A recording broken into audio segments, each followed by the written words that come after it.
U.S. government has been partially shut down for almost 2 weeks.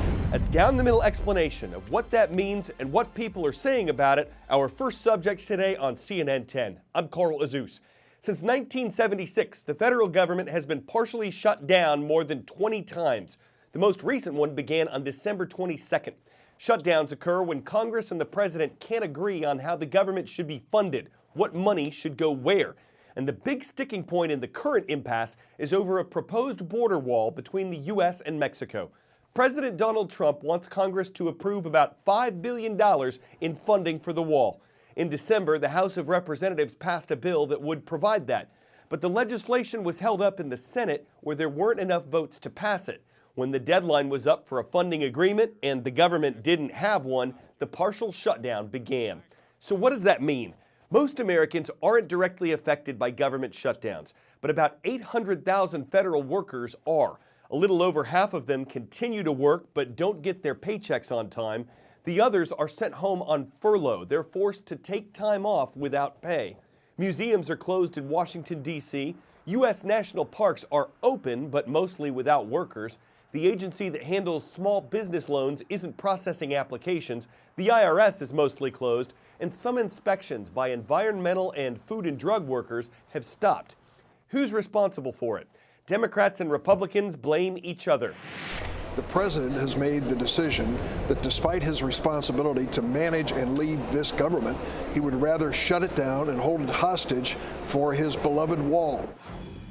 And other Democrats, like House Speaker Nancy Pelosi, have called the wall immoral, ineffective, and expensive. President Trump says it's necessary.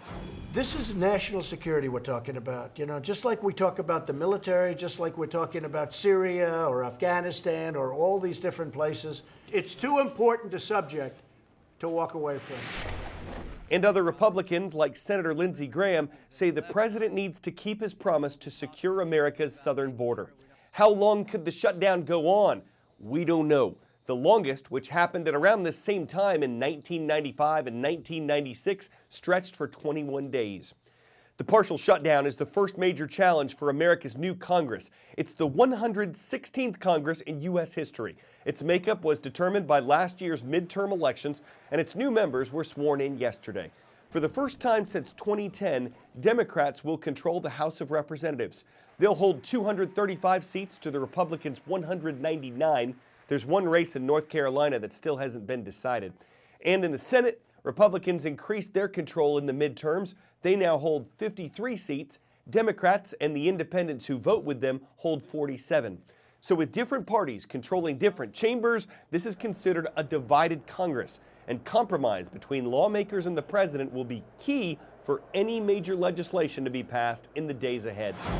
The faces of this new class reflect America's diversity in the way the country has never seen before. From Texas and Michigan to Arizona and New York, states broke barriers of ethnicity. Kansas and New Mexico are sending the first Native American women to Congress, while Somali, Palestinian, and Korean Americans are also serving for the first time. A record number of women were elected to Congress. Women still only make up about 1/5 of those elected. Newly elected members have been sharing all their experiences on social media in a way we've never seen before.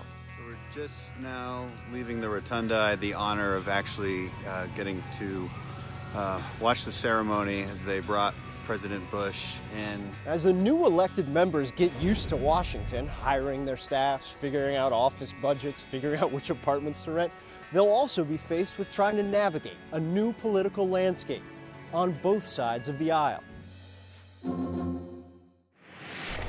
3 countries, the United States, Russia, and China, have landed spacecraft on the moon. But China just became the first to put a rover on the far side of the moon. Some call it the dark side of the moon, but scientists say it actually gets the same amount of sunlight, we just can't see it from Earth. Science experiments and studying solar winds are part of this mission, but analysts say it's also about China's desire to be seen as a leading space power. Chinese state media confirming a first in the history of space exploration, announcing China's Chang'e 4 mission successfully landed a lunar rover on the far side of the moon. And these are the first 2 close-up images of the ground the rover sent back. This is the first time any country will explore the far side of the moon on the ground. China's six-wheeled rover faces a long to-do list, like observing whether plants will grow in the low gravity and exploring whether water or other resources lie at the moon's poles. It will also be able to listen more clearly to the sounds of deep space, because here there is no electromagnetic interference from Earth. The far side of the moon is the hemisphere that never faces Earth. It's been mapped extensively, but never visited, mainly because it's not possible to communicate directly to Earth from there. China launched a relay satellite to solve that issue. It's a big step forward for China because historically its space program really lagged behind the US and Russia, but now it's a huge point of national pride. So displays like this one here at the National Museum help inspire a sense of wonder and optimism amongst ordinary Chinese people that when it comes to space, anything is now possible, kind of like the US was back in the 60s and 70s. China has already launched 2 space stations, and by 2022 hopes to launch another, potentially capable of replacing the aging International Space Station. A probe to Mars is set for launch in 2020, and in 2015, CNN got exclusive access to training facilities used by Chinese astronauts, where we saw firsthand how China is planning to send more people into space. And it's because of all that that some people wonder whether it will be China and not the United States that will dominate space exploration in the near future. The U.S. Congress bars NASA from working with China due to national security concerns, and with the Trump administration's plan to create a military space force, the stage is set for competition in both the civilian and military arenas. Trump has also directed NASA to return astronauts to the moon, and they might not be alone. Between China's Chang'e missions and its manned flight programs, many experts predict Beijing is gearing up to send its own astronauts to plant a Chinese flag on the moon as soon as possible. Matt Rivers, CNN, Beijing.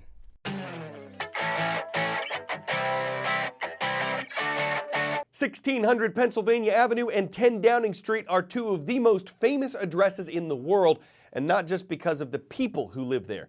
One particular resident of the British address prowls below the political radar, but still catches far more fans than mice. For 10 out of 10 today, we're tracking down Larry the Cat. It's been a year of political instability around Brexit. We've had a meaningful vote. We had it in the referendum on 2016. The debate rages on in Downing Street. In or out? No, not of the EU, but of number 10 itself. Larry the Cat just can't make up his mind.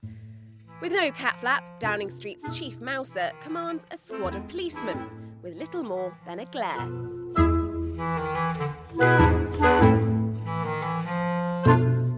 And with videos like this one, which went viral, he has a huge international fan base. He's been in power since 2011, joining number 10 during David Cameron's administration. Speculation that the Prime Minister and Larry didn't see eye to eye were put straight in Cameron's resignation speech. And the rumour that somehow I don't love Larry, I do. And I have photographic evidence to prove it. Sadly, I can't take Larry with me. He belongs to the House and the staff love him very much, as do I. Under new Prime Minister Theresa May, divisions soon became evident. A leadership challenge from a feline in the Foreign Office, Palmerston. Debating long into the night, with neither willing to back down. A harbinger of the fight to come between their respective ministers, Theresa May and Boris Johnson, who alongside fellow party rebels recently failed to oust her. Larry is an opinionated pundit with over 200,000 followers on his unofficial Twitter page. But one wonders if some of it is fake news. He recently said he rejected an offer from the Prime Minister to be the next Brexit secretary. We still think he'd make a good leader, especially with a more fitting name. Consider Theresa May, David Catmeron, or Gordon Havana Brown. Let's not forget about Tony Shorthair and John Mayshar True, and of course the famous mouse grit Catcher. All excellent meownikers for a prime meownister. I'm Carl Azus for CNN.